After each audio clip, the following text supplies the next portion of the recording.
afternoon. We're going to talk about what we call the 3 C's of coaching.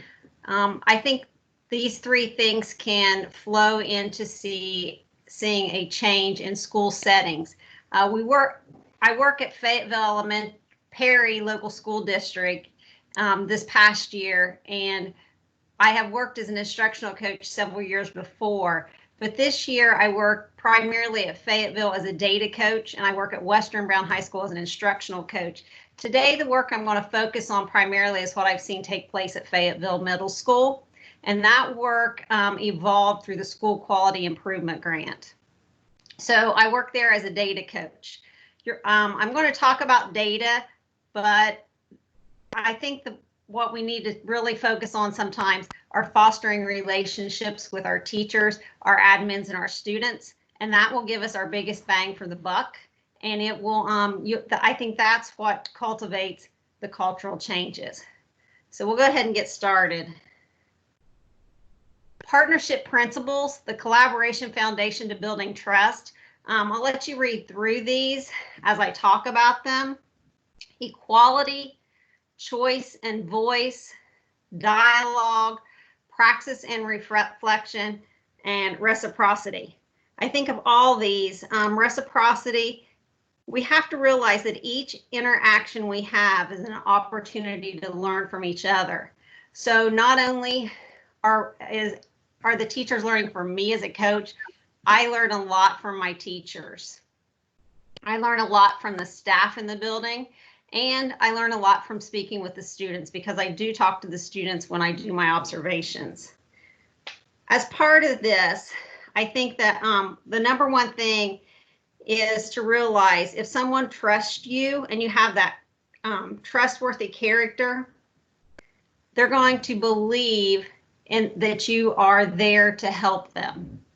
And that's where we have to be. We have to be helpers. We have to be the ones that coach them along the way in understanding the data and cultivating the changes in the classroom. If you have any questions throughout this, please put them in the chat room or in the chat boxes. I should have said that earlier. Will and Jackie are monitoring those chats for me, and we'll also have a Q&A session at the end.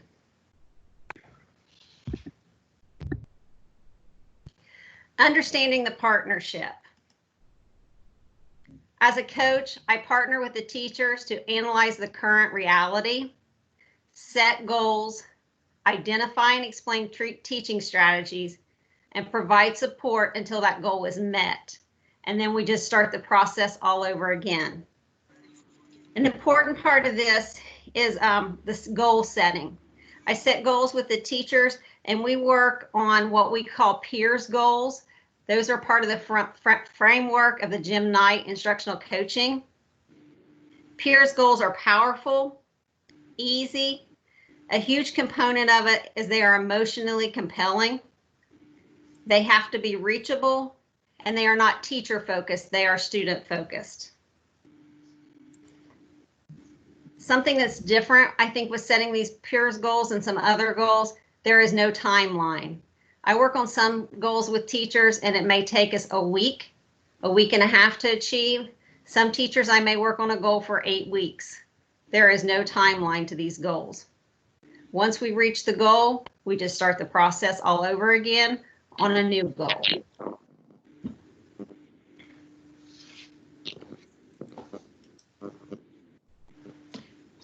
So those are building that collaboration framework. Once we get that collaboration framework, it leads into better conversations. And in these better conversations, what I put in parentheses are what I want the teachers to see from me. I value what you have to say. I am listening to you. A lot of the times your body language speaks volumes. Be open to those teachers in your expressions as you're meeting with them. Make eye contact and be very open in your thoughts. Those things flow into building trust. Trust with some teachers, it took days, a few coaching sessions to get to. With other teachers, it took me weeks. So like the goals, that trust factor in building it varies. Don't judge others. It's okay to say, I've made mistakes. I had struggles. That puts you on a playing field with them that they think this person is an equal with me. A big component of the better conversations is to always ask at the end, and what else? Do you have something else to add? About 90% of the time, the teachers will add something to the conversation. Conversations should be life-giving. Be vulnerable, act with kindness, and sometimes you lay it out there. There has to be an understanding with these conversations that you may go in with a boatload of data. If that teacher has had a bad morning with their child, if that teacher has had a bad morning with a student, you may spend your entire 20-minute coaching session just coaching them through that issue. Set up another appointment, bring the data back to the table, and you can go through it then. That's part of the trust factor. They have to believe that you are there for them.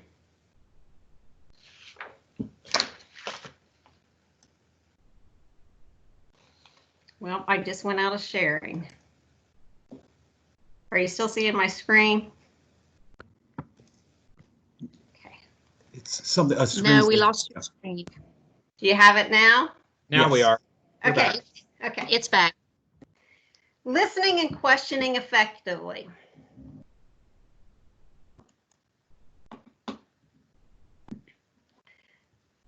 Things that are essential to the process are to make sure you understand what that person is saying. Listen for their inner voice. Teachers will come to you scared. They'll come to you excited. One of the greatest moments are when a teacher has that aha moment finally with their data, and they come to you with that excitement. I always start each session off with something to celebrate. And that celebration may be something very small, but always have something noted that you will be able to celebrate with those teachers. Remain aware of the process. Understand your time and your conversation. In that, with the time frame, I try to set coaching sessions at 20 minutes.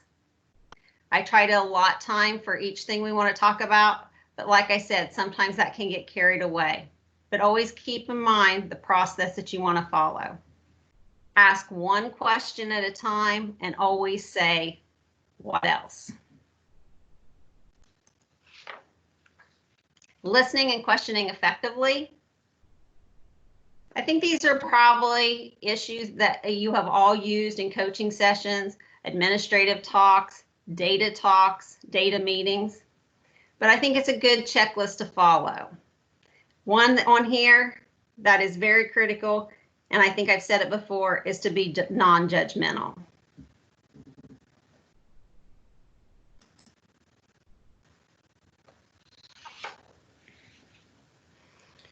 Jim Knight sets these strategies to adopt a learning attitude.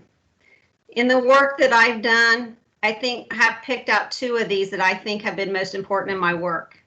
Look at the situation from multiple perspectives, especially the respondents, and accept change as a constant and embrace it.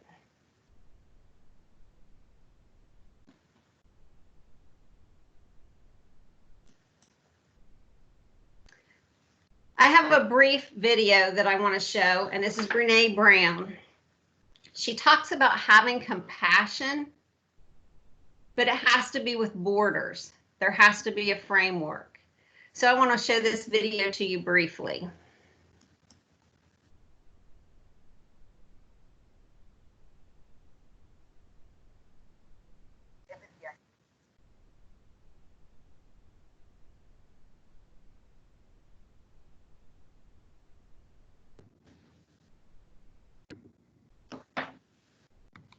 Hey, Susie, we're having trouble hearing that. Can you not hear it? Yeah. No. Would you like me to pull up the video? Yes, Will, if you could do that. Absolutely.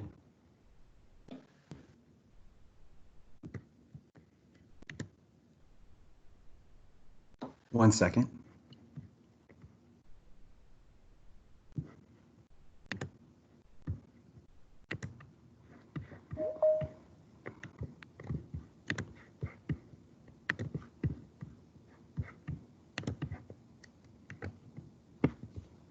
I make a distinction between empathy and compassion. So empathy I say is a skill set. It can be taught, learned, observable, I was just trying to think measurable. about that. What's the difference? It's really, I think, a skill set, or it's a collection of skill sets. Compassion, I think, is more of a belief system that we have to commit to about how we're going to treat ourselves and other people. And so it was really funny. I had this like mound o data. I called it the compassion smackdown. Like I was like, these incredibly compassionate people, like so compassionate that they bugged me a little bit. You know what I mean? Like, yeah, they bugged me. They did. They didn't even have any fun, judgy stuff that, you know, we all like in ourselves and other people, except for when it's aimed at us, of course. But so I was like, what do they have in common? I assumed that what compassionate people shared in common was faith or spirituality. And You know what they share in common? what is it? Boundaries. Boundaries. Boundaries. What do you mean by boundaries? That's what I asked.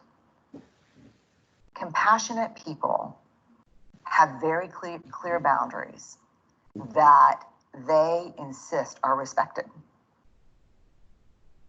They respect other people's boundaries, but they also have their own boundaries, and they're very clear about what's okay and what's not okay, and they enforce that with the people in their lives. So it's not just blanket compassion. It is blanket compassion, It is. predicated by boundaries.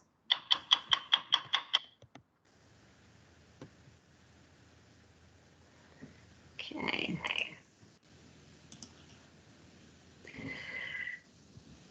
I think as we saw, I'm getting back from you. I think as we saw in that video, that is something that the people you work with have to see, is that you have compassion about the work you're doing, but there also has to be those boundaries in what you're going to discuss, what you're not going to discuss, and the formats you're going to follow.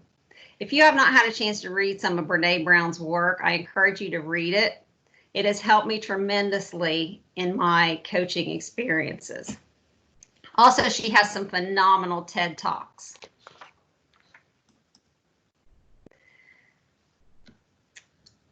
All this goes into having better conversations. You're going to find in your coaching work that the majority of the time you may get tired because you're going to feel you talk, you listen, and as you're coaching, these things can wear on you. The one thing that I have found is that if I have some formats to follow, some checklists, some schedules, it helps out a lot with the coaching session. I want to show you some workshop resources. These are all from the Jim Knight Instructional Institute. I hope they'll load. You will get this PowerPoint, or you may have already gotten it. There are tons of communication documents to use. Also on Jim Knight's instructional coaching, there are observational tools which make your practices much easier. So I encourage you to go to this site and look through the documents that are there, because they will help you in your coaching experiences.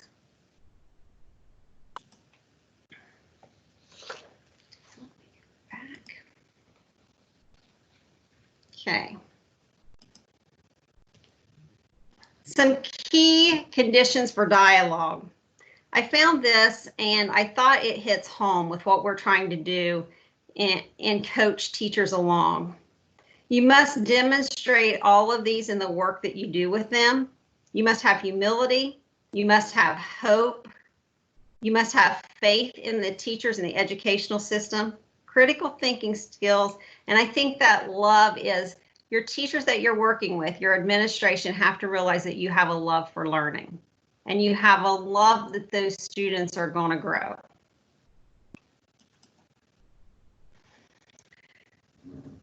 Through your collaboration and the conversations that you have, you will eventually get to what is called a deep learning phase. The deep learning phase will be when you have that aha moment as a coach. You're going to be able to say, We have made significant improvements in the way we go about doing something that revolves around teaching and about education and students.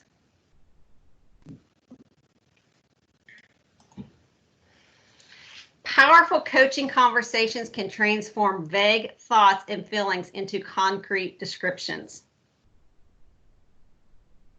Teachers might not know what they really want until they pin down just what the change should look like. This is where checklists, diagrams, I've even had teachers draw out pictures of what you think it's going to look like. Talk me through the process. What's the beginning look like? What's the middle and what's the end?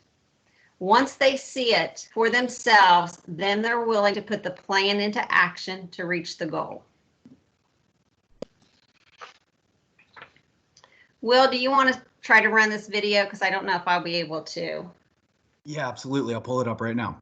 This is a video of Jim Knight, and he is discussing some of the different types of instructional coaching and what goes into each type of coaching.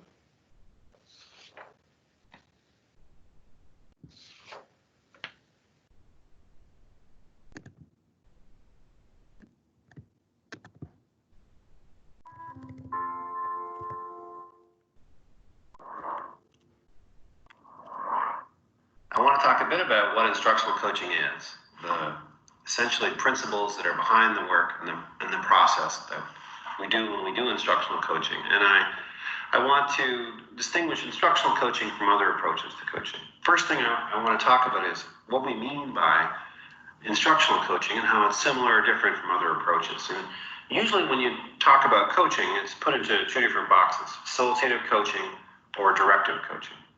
Facilitative coaching, growth coaching from Australia, and cognitive coaching from the United States would all probably be forms of facilitative coaching. And facilitative coaches work from the assumption that the person they're working with already knows what they need to do. But through the coaching process, through questions, through listening, through mediating the thinking of the partner in the coaching process, the person realizes what they want to work on, they set a goal, and then they plan out how they're going to hit the goal working with the coach. The metaphor for facilitative coaching is a sounding board. I don't share ideas, I don't share expertise, I don't share knowledge, but I do facilitate your thinking through the way I ask questions and listen and work with you. The other kind of coaching is directive coaching. And usually when you hear people talk about coaching, it's either facilitative or directive. In directive coaching, the idea is, the assumption is the teacher doesn't know a particular teaching practice they need to learn. And my job is to make sure the teacher learns it. And I work from the assumption that they're going to have to get it, and I'm going to have to describe it and follow up and make sure they do it the right way. The metaphor for the facilitative approach is a sounding board. The metaphor for the directive approach is an expert with an apprentice. And the assumption, again, in the facilitative approach is the teacher already knows what to do, and the teacher is doing the decision making. But in the directive approach, the assumption is the teacher doesn't know what to do, and the decision maker is the coach. So often people, when they hear about coaching, they put it in one box or the other box, but I think there's a third way, and the third way is what I call dialogical coaching. Now, in dialogical coaching, the assumption is that often teachers do know what they need to work on, but sometimes it's helpful to have a person, an expert in instructional practices, who can help you learn new things to meet your goal. Billions of dollars has been spent studying what effective instruction looks like. And to have a person, a coach, a partner who positions you as the decision maker, nevertheless, to help you learn practices to hit your goal, seems to make a lot of sense. This is not directive coaching, though. It's dialogical coaching, because in dialogical coaching, the teacher remains the decision maker. And as I describe practices as a dialogical coach, I always say, do you want to do it this way? Do you want to modify it? Is this the practice you want to do? I don't give advice. I don't show up like an expert. But I have expertise to share with my partner, the professional, which gets to the second thing, which is our approach with teachers. When we do dialogical coaching, instructional coaching, we position the teacher as a partner, which is to say we position the teacher as the person who's in control of what happens in his or her classroom. They are the decision makers. And we have a set of principles we work from: equality, choice, voice, dialogue, reflection, praxis, reciprocity. If you want, you can see video on each of those principles plus an overview video at radicallearners.com, and just go there and poke around on the blog. You'll see them. But the core idea of the partnership approach is I honor the autonomy of the professional with whom I'm working. I see them as important or more important than me. And in some ways, I see coaching as an act of service and support to the teacher. I never push my perspective, but if I have a chance to share something of value, I do. I also don't silence myself. I might say, well, here's what I'm thinking about this. Would you like to hear it? But I don't say, you have to do this, or this is my advice. I just say, let me give you another point of view. It's a back and forth dialogue. And when we use that process in coaching, well, there's a step-by-step approach we take, and we call it the impact cycle. We identify, we learn, we improve. During identify, first thing we identify is a clear picture of current reality. We might do that through video, through interviewing kids, through looking at student work, through observing the class and sharing data. Once we've got a clear picture of current reality, then we set a goal. And the coach has a set of questions, a little bit like solution-focused coaching, if people are familiar with that, where we say, on a scale of 1 to 10, how close was this class to your ideal? Why do you give yourself that number? What would have to change to move it forward? What's a strategy you want to use to try to hit the goal, and so forth. And we help the teacher set what we call a peer's goal. Powerful, easy to achieve, emotionally compelling, reachable, which is we can measure it, we have a strategy, and student focused. Then once we've got the goal, we help the teacher learn the new strategy. So that might involve describing it clearly with a checklist, allowing the teacher, of course, and encouraging the teacher to modify it to make it fit her classroom. And then modeling by either going in the classroom or watching a video or going to see another teacher try it out, but see it before we do it. And then in the improvement stage, teacher implements this new strategy to try to hit a goal. And usually they have to make modifications, change the strategy, change the way they teach the strategy, change the goal, change the way they measure the progress towards the goal, something like that. Now we've done 20 years of research on this. If you go to instructionalcoaching.com/research, you can have a look at the studies we've done, many of them peer-reviewed. And if you want, on instructionalcoaching.com, there are tons of forms, well over 100, dozens of videos. And if you can download it, you can share it. We don't want you to sell it, but we want to put it in people's hands so they can use it. There are many situations where facilitative coaching is the way to go. And there are other situations where instructional coaching is the way to go. But what we would say is if you're going to be a facilitative coach, you need to understand how to do that. You need to have the skills. And the same thing goes true for an instructional coach. And to be trained as a facilitative coach to do instructional coaching, that's a bit like having a dentist do brain surgery. We want the right kind of skills to do the right kind of coaching. And there's a place for both. Both can make a big difference. And I think the important thing is to see that what they are and where they can go.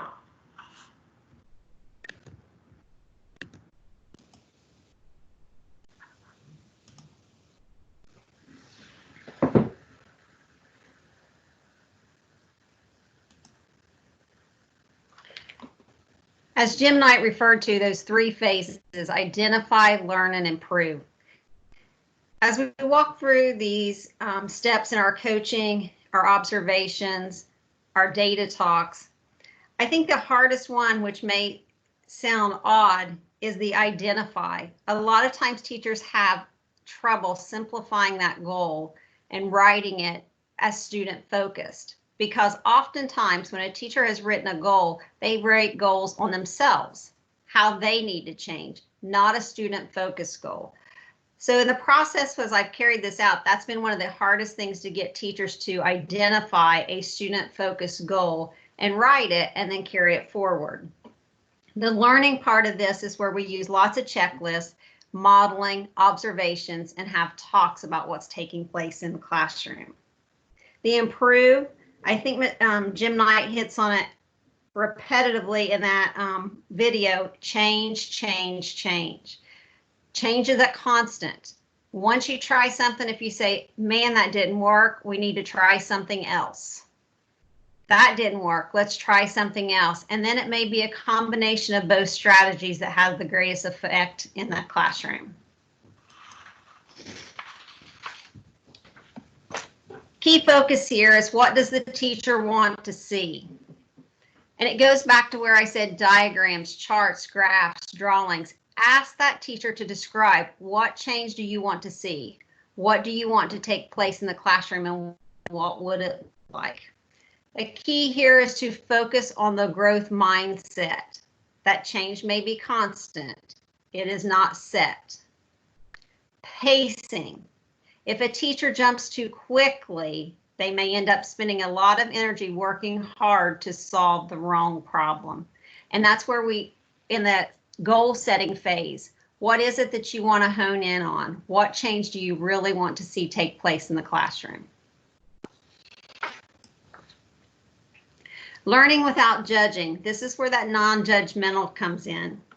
We need to have a learner's mindset in every moment that we're working with these teachers. We aren't the repairman, not there to fix something. We are there to help them, and we have to be able to let them see that we're embracing the process with them. A key question that is asked in the improvement is, was it your best? We look at all these drawings. These were probably each person's best, and they differ. It's just like when we talk to teachers about differentiation. But we always go back to saying, was it your best? Once we get their best and we see that they can continue to carry out that strategy in the classroom, we'll move on to setting a new goal.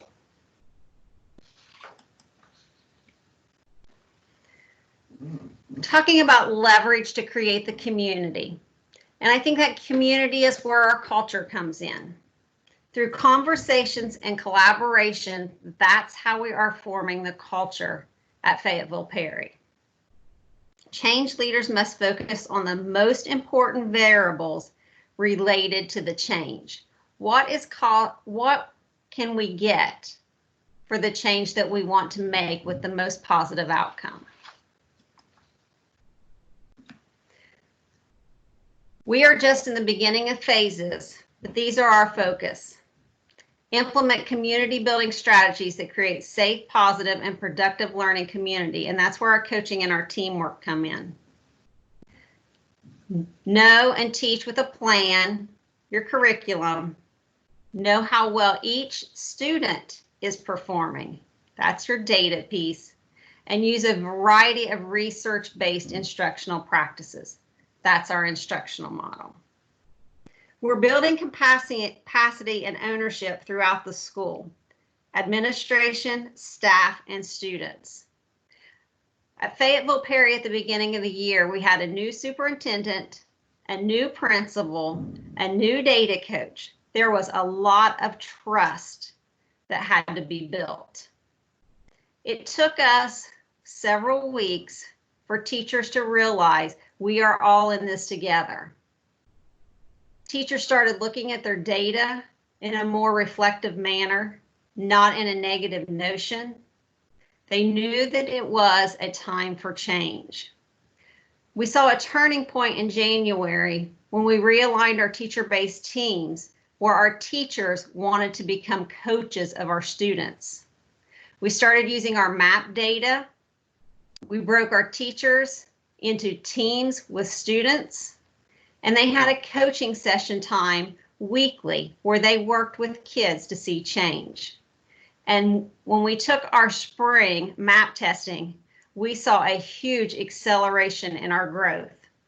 At Fayetteville Perry, we believe it was all the things that took place, but most of all, we think it went back to coaching and collaboration down to our student level. Creating that culture takes time. If I have one thing to stress, it's keep things simple. Take your coaching and teamwork along with your curriculum, your data, and your instruction, and you will see a cultural change. Resources have been used through this presentation. Jim Knight has several free resources. You can follow him on Facebook to get there. You can just Google it and get to his site, but there are plenty of free resources on there to use. Also, his books are phenomenal. So if you would get a chance to purchase them and read through some of them, take that chance.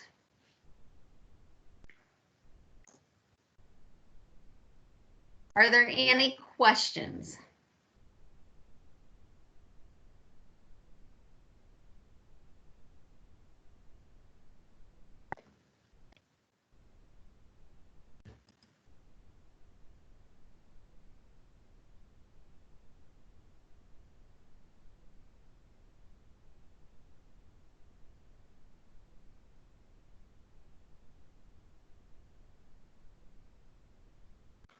Take a look at the chat.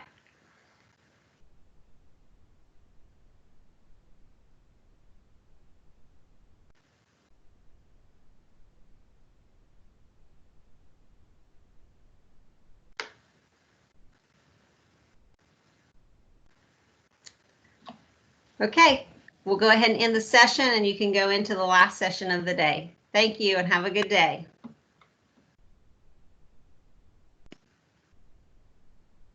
Great work, Susie. I messed up on the videos. What are you talking about? I couldn't get them to play. Yeah, that's why you had Will there. Will was there. Great teamwork. That's why they call it Microsoft Teams, right? That's right. That's right. That Thanks was- a lot for your help, Will. I really appreciate it. Absolutely. Kurt, you didn't even have to leave early. I know. I'm just logging out and headed to another meeting, but I'm glad I didn't have to. Yeah, I hear you. Susie, that was so great. I really appreciate it. Thank you. I appreciate your help. Have a good weekend. Thank you. You as well. See ya. See ya.